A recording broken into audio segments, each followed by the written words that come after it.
Hi, good morning. Welcome to Inside the Huddle. Today I thought we would go into some detail on the listing presentation, starting with the pre-listing packet, the pre-listing phone call, and then, of course, the listing itself. Good morning. I'm even going to try and do something because you guys know me. I'm not all that techie, damn it, and Steve's not back. But I'm going to try and link these. In fact, I'm going to do that right now, and you guys tell me if this works.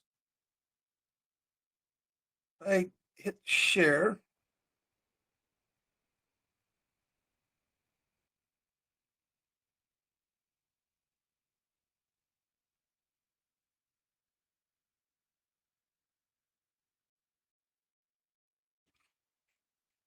Might be easier if you guys can see this. Okay, so somebody let me know if that works. So we have awesome. Thank you. We have a really good listing presentation here at Compass as far as the presentation itself. Matter of fact, it needs a lot of editing, right? It comes with a lot of pages that you can customize. What I want to talk about is what we actually say at a listing presentation. And we lead up to that with the pre-qual questions the night before, and we lead up to that with the pre-listing package. I don't think a lot of people do pre-listing packages right now. I'm going to give you a really good reason why you should. Let's start with that. A pre-listing package, it's just a few things in there. But what we're doing is setting up almost an ownership of being their agent. So in this package, you might have a little thumb drive that's you talking to them. You might have a general message, a flyer, anything that says that you're looking forward to meeting with them. Definitely have a little, like a red folder that's got disclosures and things for them to start looking through. And you can make it cute. You can include a little the popcorn, the microwave popcorn. So here's some popcorn to watch with your movie. And you have it delivered to their work. Why do we deliver it to work? Why do guys send flowers to women at their work? Because everybody else gets to see it. Now it's almost better than the flowers themselves, is having coworkers say, "Oh my gosh, those are beautiful. Where'd they come from?" And that makes everyone a little jealous. So imagine you have a delivery person deliver this little basket and say, "This is from Sean Purcell. Who's looking forward to meeting you. You'll find in here a little movie popcorn, and if you like, a little homework in the red folder. Let them know if you have any questions." And hand the basket over. And everybody at work says, "What is that? I never seen anybody do that. What's that person? What's their answer?" "Well, that's from my realtor. They've already taken possession. That's from my realtor."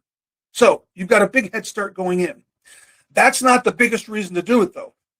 When we get into the actual listing presentation, one of the things in the very beginning that you're going to say after you come in their home is, "Did you get my pre-listing package and did you go through it?" The way they answer is going to tell you almost immediately their disc profile. Huge help in knowing how to speak to this person. So if they say, "I saw it, it's over there, I don't know, let's sit down. That's a high D." I didn't spend a whole lot of time on it, but what are we doing? Get to the bottom line, right? A high I, someone says, "I did, I looked through it." It reminds me a lot of something my sister saw when she sold her home. And they start talking, "Oh, I have a high I here. I need to be more like an I." If they say, "I did, I went through it, it made sense. There's a couple of things I wasn't sure about. I need you to explain to me." We have a high S. They're steady. They don't like change. And God forbid you get the person who says, "I did. I went through it. I answered all the questions. I highlighted 2 misspellings you had, and I think there's a grammar mistake." A high C. "Oh my God, I'm going to be here for 2 hours." But at least going in. That's the best reason to do a pre-listing package. You'll see in the link I gave you, the next thing you're going to have is the pre-qual questionnaire. This is the night before we give them a call and we ask them these questions. We get engaged again in their why. Where are you going? When do you need to be there? And why is it important? Make sure that the dream, that the emotional part of this is front and center.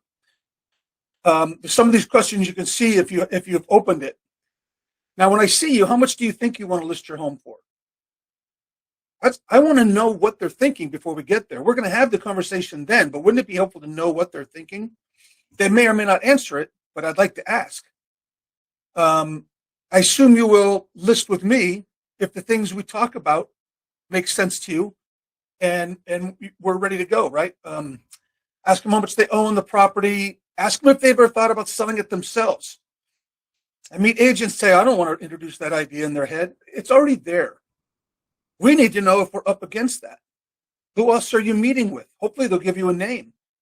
That allows you to set up some brain bombs, right? We've talked about that before, where you're meeting with a client, and I know they're also going to meet with an agent who does a high volume. So I'm going to talk a little bit about how special a home is and how there's really two ways to do it. You know, some agents come in and they're very proud of the fact that they do 50 transactions a year. It's kind of an assembly line. And that's great if your house is, you know, like a Ford Taurus. It's just running them off one after another. But some people view their home as, you know, a Ferrari. That's how I look at it. It's a special. Every one of them is special, and everyone needs a special touch. A mechanic who knows exactly that home. That's not true or untrue. It's just setting up the next agent to kind of look bad when they talk about how many they sell. So these are brain bombs if we know who we're going against. Ask them if they're going to help finance the home. Is there anything? Oh, another great one. I'm looking forward to meeting you tomorrow. Now, is there anyone else who should be hearing this? Which is a politer way of saying, are all the principals going to be there? Can't give a listing presentation if only one of two people that have to be there is actually there. We wasted the whole listing presentation. So ask them. And if they say no, you know, my spouse isn't going to be there, but if we like it, we'll get together again. Or, you know what? This is really important information. We all need to sit down together. Should we reschedule? Make it a date when everyone can be there. And then finally, do you have any questions before I arrive? Ask all this the night before. It shows your interest and it helps you get prepared. Now, the actual listing presentation, the one that I've put here, this is less about the visual presentation and it's the actual words that we're going to say. And it comes with kind of a cheat. One of the things I like about this is the 5-goal script, I guess you'd call it, 5-goal listing script. It comes with a little, what do I call it? The key. The key is the 5 keys that you're going to talk about. And you can actually print that and put it on the table and share it. So here's the areas I'm going to cover and why. I think it'll answer most of your questions, but at the end, if you have more, I'll stay as long as you need. But it's out there. It's out there for them to see, but it's also out there for you to see. So you're not memorizing an 8-page listing presentation script. Most of these things, you already know what you're going to say in each topic. This just reminds you to go through them. So let's go back to the actual listing presentation. You can have your visual presentation sync up with this. This is a very logical progression to take them through to the place of asking to list the home with you. I want to go through each one a little bit because there's key parts. And I don't know if this is working. I mean, I'm looking at pictures, but hopefully some of you have opened this and you can see it. If you haven't, you'll have to, thank you, John. John's on camera and lets me know that things are working. Okay, so there's 3 sections to this. The first one is just the greeting, and the last one is after the signing, next steps. It's the middle section that has the whole real presentation. In this, you'll also see words that are in bold. Those are generally called embedded commands. Again, we use a lot of NLP when we're writing scripts, right? Embedded command seems innocuous, but it's actually going into the subconscious. So you want to use those, and you want to use them on a downstroke. So, thank you for the opportunity to sell your home. We're going to say it not as a question. It's sell your home. It's a command. When you practice this, it won't sound odd at all. People won't even notice you're doing it. Matter of fact, if you start practicing embedded commands, you're going to be surprised when you start hearing commercials on the radio and advertisements on TV and think, well, damn it, people have been doing this to me my whole life. I didn't even know it, because it goes on out there a lot. the first thing that comes out of your mouth at the door is, hi, Sean Purcell, Compass. Looking forward to sitting down today. I know that I'm 5 minutes early. Are you ready for me, or should I hang back and make a call? Every agent that I've ever met somewhere went to some class that said be late. Agents are notoriously late for appointments. Have you ever noticed that?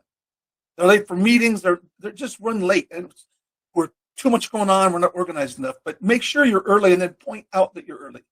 That'll make you stand out against other agents. I promise you. The next thing is, may I put my things down on the kitchen table?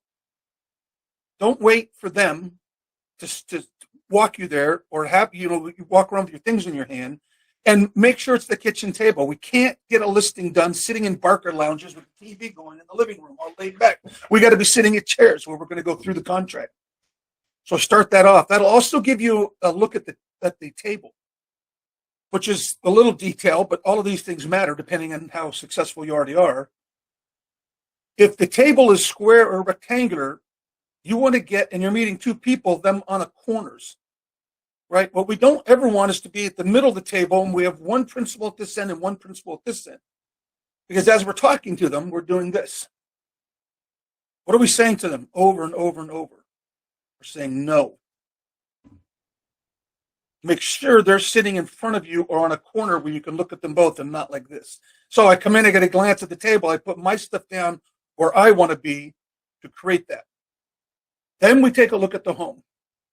There's two ways to go about this, right? Some people want to go through that with the owner.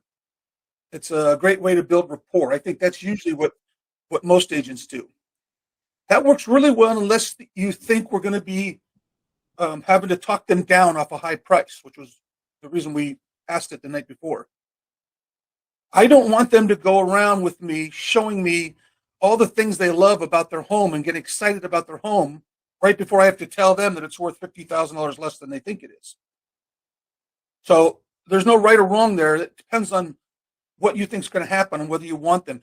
If you don't want them to go through, if that's your fear, and they say, let me show you the home, you say to them, I appreciate that. What I'd like to do is see it for myself through the eyes of a buyer, because you won't be here when it's shown. Do you mind if I just get a first look as a buyer or a buyer's agent? They'll say, sure, and then you go ahead and do it. You can have them show it to you later again as part of the marketing. Ask them about the pre-listing package, and then we get into it, and we sit down after the showing, and you have the 5 goals, right? We're going to talk about your motivation for selling. We're going to talk about your expectations. What will create a white glove experience for this? We're going to review the things you can expect from me and from Compass, a little advertising there. Then I'm going to talk about the selling process. And finally, we're going to review the 3 factors that get your home sold. That's the introduction. Then we do a takeaway close. Very powerful. I know Steve's not back. Steve helped actually write this a long, long time ago. It's a great piece. I didn't even know that. So he and I got to know each other. So the takeaway has a lot of NLP in it. Either you want to do it exactly the way it's written or don't do it at all. But you sit down and you say, listen, before we get started, normally one of 3 things happens by the time we're done. Either you choose to list your home with me, which would be great, or you may decide not to list your home with me. I understand. And of course, I may decide not to take the listing. Any one of these is okay. I want to say that up front. There's a lot of stuff that just happened in that. First of all, I said, list your home with me at least twice as an embedded command. Second, there's NLP stuff again in there. You may choose to list your home with me. That's great. You may decide. Decide is any word that has CID in it. CIDE is bad subconsciously. Homicide, suicide, fratricide. Side means to cleave apart.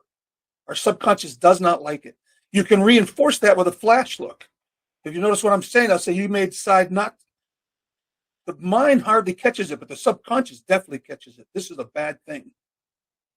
And then it still ends with the embedded command, list your home with me. Or I may decide not to take the listing. That's a takeaway close. They have their defenses up and they're no ready, because this is a fearful thing for anybody. They're ready with their no, they're ready with their defense, and all of a sudden you screw up the script. I may decide not to take it. You will literally see them almost lean in. It's a takeaway, right? What do you mean you wouldn't take the listing? That's an opportunity. You've got them for about 15 seconds before they start closing up again. Pour something really good into them, really good about you, about why they should want to work with you. They're going to close, the gates are going to close in 15, 20 seconds, but you have that time to put something really, why wouldn't you work with me? Well, my clients love about me is that I set the standard very high. I raise the bar. But now and then I'll meet someone whose expectations are so wild, they're so off the chart that I can't help them. Okay, so I have very high standards. I set great expectations. And bonus, you don't want to be one of those crazy people whose expectations are too high. I put a lot of good stuff in their head before they close the door back up. So what it says in the script is have a 5-star response rating. That's you, something about you. If it can be something that also paints a picture of who they don't want to be, all the better. Then we go into the 5 goals. Let's talk about why you're selling again, where you're going, when do you need to be there. You told me this, you told me this. I want to get them back into the dream. Remember, all decisions are made emotionally long before they're made mentally. Mentally, what we do is we back up emotional decisions. We apply logic to a decision we've already made. We need them to get reconnected to that why again. Once we've got the dream going, then we get into the experience, which is a big part of what we do now, right? Selling a home ranks number 3 on the all-time most stressful things. Our job is to take a lot of that away, right? Give them an experience. And the way you do that is by asking them. So my favorite way is to have them reach back in history. I know you've sold a home before and you've had friends and family sell homes. Tell me about an experience either you or someone you know had that was amazing. This is the best real estate experience I've ever had. And then they'll tell you about that. Well, I had this agent. She was amazing. She called me every single day and kept me updated, was always one step ahead. Fantastic. Now, let me ask you the other way around. Tell me about a time or you had or someone you know had an agent that was just a terrible experience. And they'll tell you what not to be. I mean, one agent never called us, and when we called in, we always got someone else. Fantastic. What are you right now most concerned with in selling your home? We want to get these things out because they're going to tell you exactly who you need to be. Big surprise that you're going to be exactly that person. Ask them, they'll tell you. Now, I want to create a 10 plus, a white glove experience. So here's what you can expect from me. I will call you every single day. We're repeating back what they need to make them feel good. That leads you into why Compass and why me. This is a place where you have your marketing materials. You have things about you, right? This is individual to you. Here's the one piece of very, very strong advice I will give you. Speak in benefits, not features. What's that mean? I sell more homes than any other agent in this neighborhood. That's a feature. Why do I care? You think people know why, but they don't. It's implied. It must be something, right? If I sell the most homes, I must be a good agent, maybe. But if you don't say what it is, don't count on them getting it.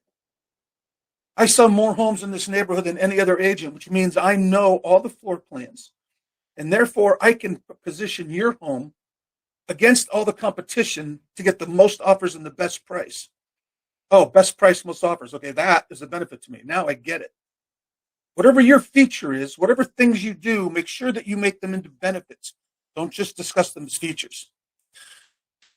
So you talk about your relevant experience. There's all kinds of things we can do here. This would be individual, not like this morning. But if you're, hey, I'm new, I haven't sold that many homes, or this isn't my area, or there's an agent who's really known in this area. There's different ways to handle all that, and this is a good place to do it. Okay, then we move on to the 4th goal, home selling process. This may be shorter or longer depending on their experience, but it's always good to manage some of the expectations, right? This is what an inspection is. This is what an appraisal is. This is what escrow is. This is what earnest money is. This is a 2-day notice. By the way, always enter a transaction letting the other agent know that you follow the contract. For instance, when we get 2 days out from any deadline, I'm going to automatically send a 2-day notice. It's not personal. It's just following the contract and making sure that my client stays completely protected and your client, frankly, stays very protected. If you do it up front, nobody's upset when you're doing it in the transaction. But we should always be sending a 2-day notice before any kind of deadline comes up. Anyway, that's a sidelight. So you discuss what these things are. You discuss how negotiations operate. Set expectations with your client during this time. Then we get to the meat of it. Okay, then we get to now let's talk about the 3 factors that sell a home. And I know the old saying, the most important thing about a home is location, location, location. The problem is I can't do anything about that. So that doesn't impact this at all. Let me tell you the 3 things that do decide what your home's going to sell for. First, your motivation. Does your motivation and the price match? We got to make sure we're in alignment there. What condition is your home in? And of course, how we market your home. And then I'm going to talk about each of those in reverse order. So first, let me talk about the marketing. And then you discuss the plan you have for their property. Now let's talk about the condition of your home and explain to them what we're looking for is not an empty home. We're looking for a staged home. We're looking for a blank canvas home. As beautiful as that picture on the wall of your grandmother with the blue hair is, a buyer's not going to be able to see their grandma on the wall because your grandma's up there. We need to take out the personal things and just leave it looking homey but blank. We want the buyers to see themselves living in the home, and they can't do that if they see you. So help them understand that. Help them understand the power of staging. Almost every home should be staged, especially with our concierge service. It makes a huge difference in price and time on market. And then finally, talk to them about first impressions. When someone walks up to the door and they see a small tear in the screen of the window next to it, they're going to look for problems throughout the house. On the other hand, if they walk up and the front is great, they'll miss obvious problems throughout the house.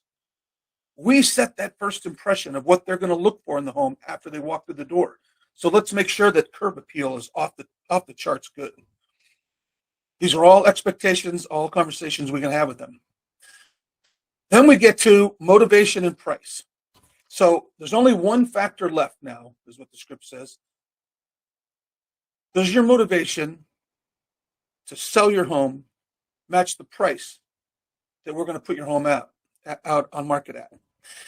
And you can ask them here, one of the things you can ask them is, what do you think your home will sell for? Rather than, where do you want to list your home? If they're talking about listing the home, say that's a marketing strategy, and we'll get to that. But where do you actually think your home will sell? And we bring out the comps, right? This is when we talk to them about, there's 3 things. Here's the 2 that are active. That's our competition. There's 3 that have sold that are very much like yours, and we have lots of color photos. This is where they sold. Now, looking at this, where do you think your home will sell? If at all possible, do not give them a price. I don't know where your home will sell exactly. The only person who knows that is the buyer. I can interpret what the market is telling us. The reason is, if you tell them it's going to sell for $1,100,000 and it sells for $1,050,000, you look bad. I don't want to be hung with the price because I'm not writing an offer. I don't know the actual number. I know the area. I know how to interpret the market. It's one of the skill sets all of you possess. So they may press you on it. You can say, it's going to be somewhere between here and here. They may say, no, my home's worth more. Okay, I understand that. Take a look at these other homes that sold. Here's the master bedroom. Here's the kitchen. Tell me how yours is better so that I can use that in the marketing. And you hold up your pad of paper and your pen and go quiet. Don't say another word. Have them try to explain why their home is worth more than these other homes. We're assuming it's not, right? You're all professionals. You already know basically where it should be. If they come up with something, well, we have that beautiful purple shag carpet in the master bedroom. I mean, they may love it, but we know it doesn't help. You ask them, listen, when you did that, and I like it too, but when you did that, were you doing it because you loved it or you thought the general public would love it when you sold your home? Oh, we loved it. Right. So that's fantastic. But at this price, what we're looking for is one single buyer now. Another buyer who loves purple shag carpet. That's going to take us a long time to find that one buyer, don't you think? There's ways to counter like that, the things they come up with. You talk about how informed the market is nowadays. Listen, buyers spend 6 months looking before they ever raise their hand and even meet an agent.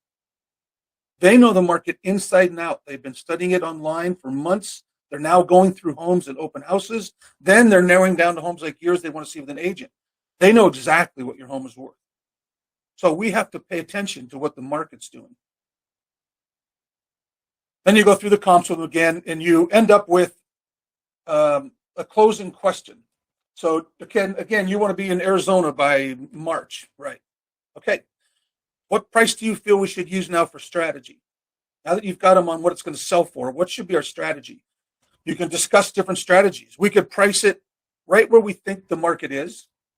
That's one strategy, and see what we get. We can price it a little above and hope that someone comes along who doesn't know the market. But I don't think you're going to be in Arizona by March if we do that. And of course, we could do power pricing. We could put it a little below where we think the market is and try to draw multiple offers, which in the end will often lift your home's price above where the market said it would be. Which would you like to do? Make them feel empowered, but with your options. Once you get there, it's just the decision now. But I don't think I've ever shared this with you guys. I'll have to share some, but I have the 10 rules of sales. Rule number 1 is to ask for the business. We do these presentations and they're 30 minutes, 40 minutes long, and then we get to the end and we say something like, so what do you think?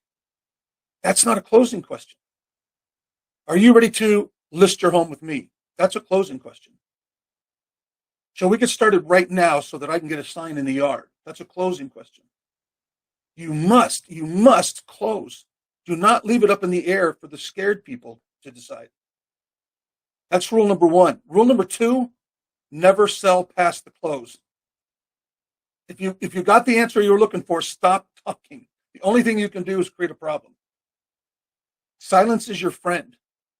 Are you ready to list your home with me right now? There's not another word going to come out of my mouth until they talk. You might sit there for 2 minutes. That's a discipline we need to have. This is a hard decision, and it's got almost nothing to do with you.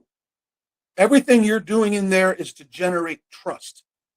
If you've generated enough trust, then they'll go with you. If we haven't, they'll find a reason not to. They're not rejecting you personally. They're saying, I don't have the level of trust that I need yet. And you need to go back to work on that. It's not expertise. You've heard me say this before. People buy trust. They refer expertise. The reason people will refer you is because you demonstrate expertise. And therefore, referring you makes them look good. That's why we get referrals. But when it's their own home, what they're buying is trust. So if you're selling expertise at the listing appointment, you're giving the wrong presentation, right? We're selling trust at the listing presentation. We're showing them in our words and our actions and our emotional conviction that they can count on us. Have something you say that's true for you. I used to tell people, listen, after I've said all of this, I can really sum it up in one sentence for you. Every single time I list a home, every single time I make a decision, I do marketing. Everything I do, I run one question through my head. Is this enough that would make my mom happy? If I were selling my mom's home, would I do more? Which most people relate to a guy talking about his mom as their no higher connection. That's how I treat every home I sell. What would I be doing if this were my mom's home? That brings a level of conviction that's easy for people to relate to. Have something like that you can show them. If they have a question or if they're unsure, you can ask them, what's in the way right this minute for you making the decision to get closer to your grandkids or go back, touch on the dream. After they've committed, we do the contract, and then you can go through details, right? Here's when to sign, the open house. If it's me, preferably, I want 2 or 3 weeks before we can go live. Ideally, we want to do that so that we can go through private exclusive and go through coming soon make use of our opportunity to market the hell out of this home in the neighborhood. Why? Because we want to get another listing.